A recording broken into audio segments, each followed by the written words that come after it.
नमस्कार, जय हिंद दोस्तों। हम लोग भारत का भूगोल पढ़ रहे थे, जिसके अंतर्गत सामान्य परिचय भारत का पढ़ रहे थे और उसमें आज का जो टॉपिक है वह है अक्षांशीय विस्तार। देखते हैं, उससे पहले एक बात और कहना चाहेंगे आगे बढ़ने से पहले। वीडियो को जो पहली बार देख रहे हैं, वीडियो पूरा देखें और वीडियो पसंद आए तो लाइक करें, चैनल को सब्सक्राइब करना ना भूलें। भूपृष्ठ पर विषुवत रेखा से उत्तर या दक्षिण दिशा में स्थित किसी भी बिंदु की पृथ्वी के केंद्र से मापी गई कोणीय दूरी को अक्षांश कहा जाता है। तो अब ये अक्षांश की डिफिनीशन तो नहीं पूछेगा। अक्षांश रेखाएं वह काल्पनिक रेखाएं होती हैं जो पृथ्वी के चारों ओर पूर्व से पश्चिम दिशा में विषुवत रेखा के समानांतर खींची जाती हैं। इस तरह से कुछ होगा मैप, आप देख लीजिए। ये रही आपकी विषुवत रेखा 0 डिग्री। उसके बाद तो अक्षांश रेखाएं कुछ इस तरह खींची जाती हैं विषुवत रेखा के समानांतर। इसी तरह देशांतर रेखाएं कुछ इस तरह खींची जाती हैं।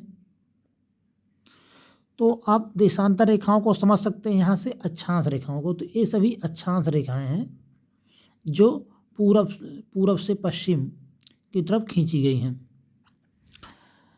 विषुवत रेखा के समानांतर अक्षांशों को अंशों, मिनटों एवं सेकंडों में दर्शाया जाता है। पृथ्वी को 2 बराबर भागों में बांटने वाले 0 डिग्री अक्षांश को भूमध्य रेखा कहा जाता है। तो जो पृथ्वी को 2 बराबर भागों में बांटता है उसे 0 डिग्री को अक्षांश रेखा या भूमध्य रेखा कहा जाता है। विषुवत वृत्त भूमध्य रेखा के उत्तरी भाग को उत्तरी गोलार्ध और दक्षिणी भाग को दक्षिणी गोलार्ध कहते हैं। जैसे कि यह क्या हो गया, उत्तरी गोलार्ध, और इधर क्या हो गया, दक्षिणी गोलार्ध। भूमध्य रेखा के उत्तर में स्थित अक्षांश रेखाओं को उत्तरी अक्षांश तथा भूमध्य रेखा के दक्षिण में स्थित अक्षांश रेखाओं को दक्षिणी अक्षांश। ये सबसे सिंपल चीज़ें हैं। आगे बात करते हैं। देख लीजिए, यहाँ पे उत्तरी अक्षांश रेखाएं हैं, भूमध्य रेखा है 0 डिग्री ये वाली, और ये है दक्षिणी गोलार्ध। ये है उत्तरी गोलार्ध, दक्षिणी गोलार्ध। उसी तरह आप देशांतर रेखाओं को देख लीजिए, 0 डिग्री ग्रीनविच रेखा है। उसके बाद बहुत सारी रेखाएं, इसी को प्रधान या उत्तर रेखा कहते हैं 0 डिग्री को। पश्चिमी देशांतर रेखाएं हो गई, पूर्वी देशांतर रेखाएं। यदि अक्षांश रेखाओं को 1 डिग्री के अंतराल पर खींचा जाए तो उत्तरी गोलार्ध में 89 अक्षांश रेखाएं तथा दक्षिणी गोलार्ध में 89 अक्षांश रेखाएं होंगी।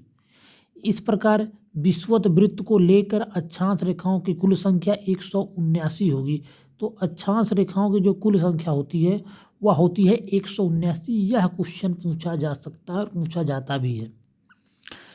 किन्हीं 2 समानांतर अक्षांश रेखाओं के मध्य की दूरी लगभग 111 किलोमीटर होती। 2 अक्षांश रेखाओं के मध्य की जो दूरी होती है वह होती है 111 किलोमीटर। याद रखेंगे, यहाँ से भी क्वेश्चन आता है प्रीलिम्स में।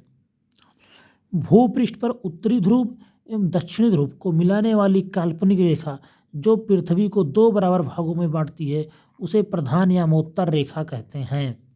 यह रेखा लंदन के ग्रीनविच शहर से गुजरती है। प्रधान या उत्तर रेखा को 0 डिग्री देशांतर की रेखा कहा जाता है। प्रधान या उत्तर के पूर्व एवं पश्चिम में उत्तरी ध्रुव एवं दक्षिण ध्रुव को मिलाने वाली काल्पनिक रेखाओं को देशांतर रेखाएं कहा जाता है। जो इन रेखाओं की बात हो रही है ये देशांतर रेखाएं जो उत्तरी ध्रुव और दक्षिण ध्रुव को मिलाती हैं। देशांतर रेखाएं समानांतर नहीं होती हैं और अक्षांश रेखाएं समानांतर होती हैं। बात करें अगर हम ध्रुवों से विषुवत रेखा की ओर बढ़ने पर देशांतर रेखाओं के मध्य की दूरी बढ़ती हुई चली जाती है। विषुवत रेखा पर देशांतर रेखाओं के बीच अधिकतम दूरी 111.33 किलोमीटर हो जाती है। भारत पूर्णतः उत्तरी गोलार्ध में स्थित है। संपूर्ण भारत का अक्षांशीय विस्तार 6 डिग्री 45 मिनट उत्तरी अक्षांश लेके 37 डिग्री 6 मिनट उत्तरी अक्षांश के मध्य है। इसको याद कर लेंगे, महत्वपूर्ण है। यहाँ से क्वेश्चन आया हुआ है कि भारत का अक्षांशीय विस्तार कितना है, तो 6 डिग्री 45 मिनट उत्तरी अक्षांश से लेके 37 डिग्री 6 मिनट उत्तरी अक्षांश। इसको याद रखेंगे। उत्तरी अक्षांश अगर नहीं लगा है तो गलत विकल्प हो जाएगा। इसकी अगर मुख्य भूमि की बात करें, तो 8 डिग्री 4 मिनट उत्तरी अक्षांश से 37 डिग्री 6 मिनट उत्तरी अक्षांश एवं 68 डिग्री 7 मिनट पूर्वी देशांतर से 97 डिग्री 25 मिनट पूर्वी देशांतर के मध्य फैली हुई है।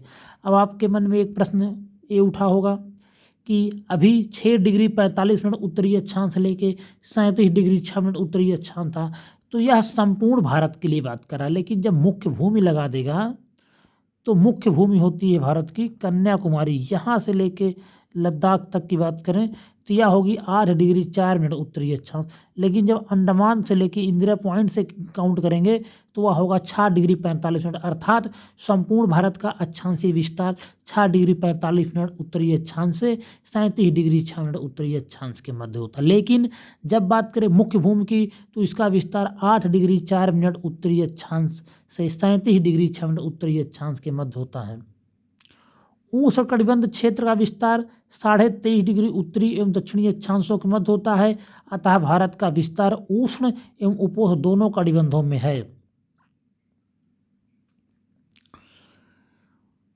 अब हम लोग देख लेते हैं जो यहाँ से प्रश्न आए हुए हैं, बहुत महत्वपूर्ण प्रश्न यहाँ से आते हैं। भारत विस्तृत है, तो इनमें से देखिए कोई भी विकल्प सही नहीं है। भारत की मुख्य भूमि का विस्तार देख लीजिए।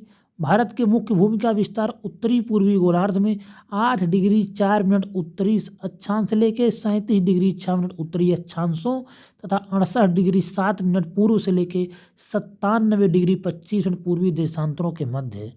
कर्क रेखा भारत के लगभग बीचों बीच से होकर गुजरती, याद रखेंगे। सिक्किम से गुजरने वाला अक्षांश निम्नलिखित में किस एक से होकर गुजरता है? तो जो सिक्किम से होकर गुजरेगा वह राजस्थान से होकर गुजरेगा। इसके लिए आपको मैप का बहुत बारीकी से अध्ययन होना चाहिए।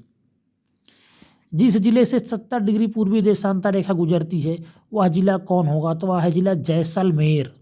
70 डिग्री पूर्वी देशांतर आपको बता दें तो क्योंकि ये भारत का जो गुजरात है अंतिम बिंदु है पश्चिम में, वह है 68 डिग्री के आसपास।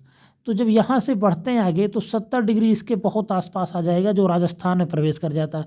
तो राजस्थान का अंतिम जिला जो पश्चिम में सबसे वो है जैसलमेर, इसीलिए इसका राइट आंसर जैसलमेर होगा। RAS के एग्जाम इस तरह से UPPCS वगैरह में नहीं आता, लेकिन RAS में आ जाता है, पूछा हुआ है। उसके बाद हम आगे बात करेंगे। तो इस तरह से अक्षांश रेखा का चैप्टर यहीं पे समाप्त होता है। अक्षांशीय विस्तार से प्रश्न आता रहता है। यहाँ से 2-3 प्रश्न महत्वपूर्ण हो सकते हैं, जैसे विषुवत रेखा 0 डिग्री छोटे मोटे एग्जाम में आ जाता है। उसी प्रकार